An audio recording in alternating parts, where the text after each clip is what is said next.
Joining us live now for a Space News of the Week is Brad Tucker, astrophysicist and cosmologist at ANU. Brad, Australia's new head of its first state space command has been announced. What does this announcement mean for Australia?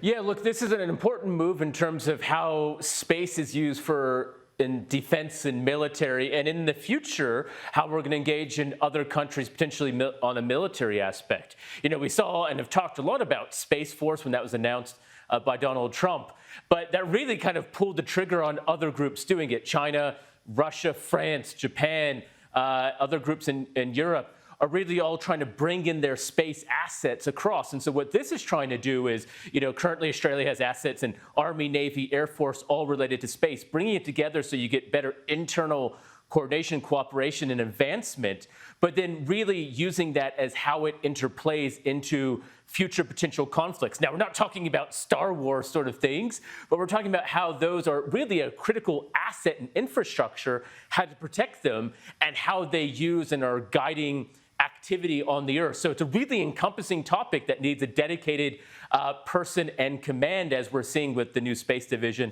And we'll see how it's going to unplay it from next year. And what's your take on where we stand compared to other countries? What does Australia's place in the space race look like in the future?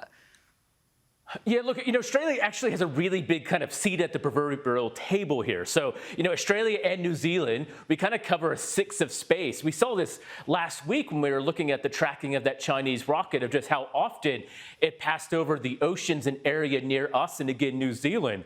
And we see a lot of development, what we call space situational awareness. How do we keep track of things in space? Now, that's a big part of it.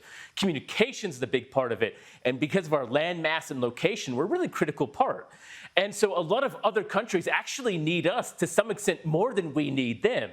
And because of that, we have a big power in terms of what we can say and what we can do. And Australia is very clear of getting that middle ground. Yes, space is for defense and military aspects, but also it's for peaceful uses. We're not trying to build up an arms race. So it's trying to maintain a status quo, trying to keep some of the other big countries like the US and China and Russia into play and into check, so we don't have another dramatic arms race in space, and then providing critical assets and infrastructure to those groups. So it's a big role ahead in terms of this group, and I think it should be done well, and I imagine it will be done well because they have chosen, obviously, a great person to lead it. She has a great history of space assets in defense in Australia. Oh, good. Well, NASA and Axiom Space has finalised the details of the first private mission to the space station. When's this taking place?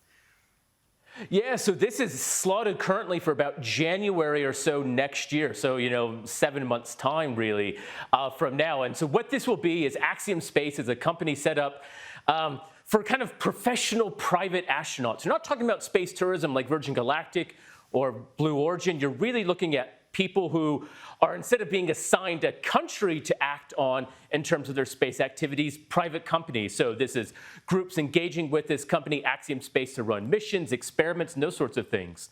Now, in order for this to happen, they had to get a ride into space, and SpaceX agreed to that last year, and then using assets in space, i.e. they need a place to sleep and food and water. And so they got that from NASA as part of this agreement, so they will be slotted into NASA's allocation of resources. Now, NASA in turn gets some money, but they also are able then to send more experiments and cargo up, essentially getting a free ride for a lot of their other things.